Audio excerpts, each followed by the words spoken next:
In Part B of Chapter 7, we're going to continue looking at genetics by differentiating between some vocabulary terms, genotype and phenotype, homozygous, heterozygous, dominant and recessive, and we're going to begin looking at Punnett squares, monohybrid and dihybrid crosses.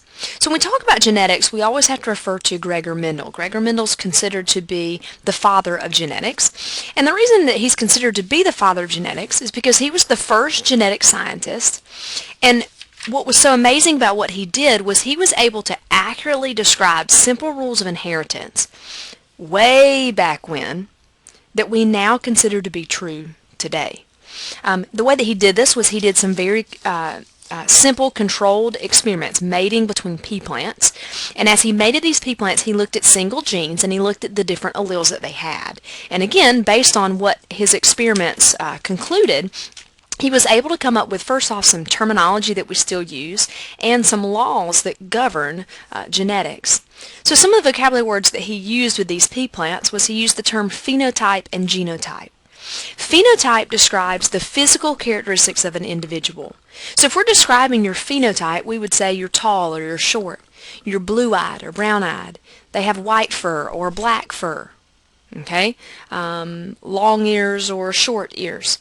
So phenotype is your physical appearance.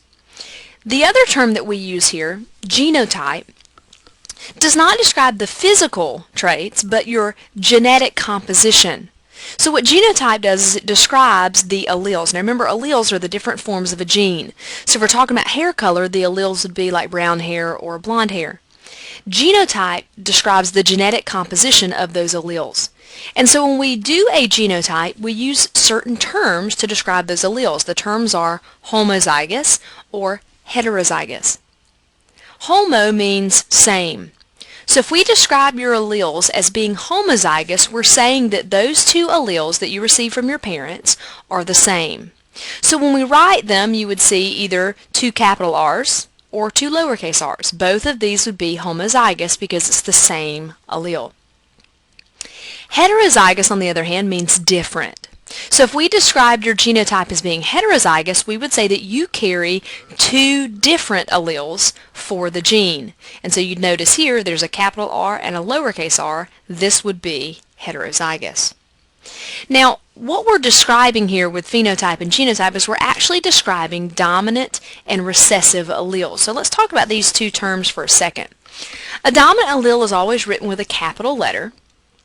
And if you possess a dominant allele, the phenotype, so the physical appearance, is going to be seen when you're homozygous or heterozygous. So homozygous dominant, you would see here is two capital T's, or heterozygous, a capital and lowercase, because here's what we know. If the dominant allele is present, meaning if you possess a capital letter, it's always going to be expressed. So whether homozygous dominant or heterozygous, both of these would see the dominant phenotype. Recessive is written with a lowercase letter. And so with the recessive, the phenotype, the physical appearance of the recessive trait is only going to be seen if you are homozygous recessive. So in order to see the recessive trait, you would have to be two lowercase letters. Why is that? Because recessive alleles are going to be masked by the dominant. Remember, we already said if the dominant allele is present, it's always expressed. So the only time that you would see the recessive allele is if you are homozygous recessive. Now, a person that his gene has recessive alleles is considered to be a carrier. So if you possess a lowercase letter here, we would call you a carrier. So just a quick question just to check our knowledge of this. A pea plant has one recessive allele for wrinkled seeds, lowercase r, and a dominant allele for round seeds. What will the pea plant, capital R, lowercase r, look like? So first off, if this capital R and lowercase r, if this is your genotype, we would say that you are what? Homozygous or heterozygous? Well, you would be heterozygous because you've got two different. And again, we said if the capital letter is present, if the dominant allele is present, that's what shows through. Do I have the dominant letter here? I do, and the dominant allele here would be round seeds. So the answer, if the pea plant is heterozygous, it would have round seeds. Now, where does this come into play? Well, we use these terms when we do Punnett squares. Now, Punnett squares are simply tables that predict possible outcomes of a cross. So in order to do a Punnett square, we tell you what the sperm sample would carry and what the egg cell would carry, and based on the alleles of the sperm and the egg, we're able to establish some predictions of what the possible offspring would be like.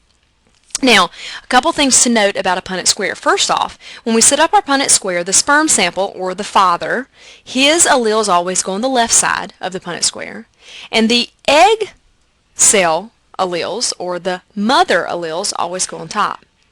So let's consider a cross between two cystic fibrosis carriers. So what I would tell you here is that both parents are heterozygous, capital F and lowercase f. So the father's two alleles go on the left side, capital F here, lowercase f here. The mother alleles go on top, capital F here, lowercase f here.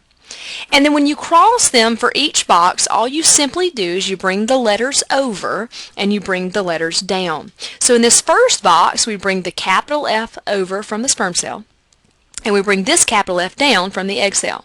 So one possible offspring would be homozygous dominant, which means they would be normal according to our allele here. Second box, again, you bring this capital F over from the sperm, you bring this lowercase f down from the egg, and so this particular offspring would be heterozygous, again possessing the normal allele, so this one would not have cystic fibrosis.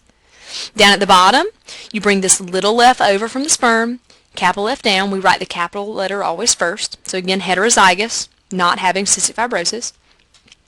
This one, bring this little f over from the sperm, this little f down from the egg, so this child would be homozygous recessive, meaning would possess both alleles for having cystic fibrosis.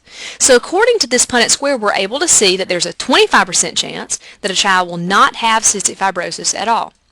50% chance that a child will be an unaffected carrier, meaning they don't themselves have cystic fibrosis, but they could potentially pass it on. And then a 25% chance that the child will actually have cystic fibrosis. So Punnett squares essentially are just tables that give us predictions of possible outcomes. And you can see another example here from your text is on the bottom of page 144 of having Huntington's disease. Now in class, we're going to work several Punnett squares, several monohybrid crosses where we're looking at one trait at a time. And what we do with these crosses is we then take them and come up with genotypic and phenotypic ratios, which is what we just did. Now, genotypic ratio is going to look at the genotypes, homozygous dominant, heterozygous, homozygous recessive. So once you finish the Punnett square, how many of the offspring would be homozygous dominant? Well, if you go back to this one, how many were homozygous dominant?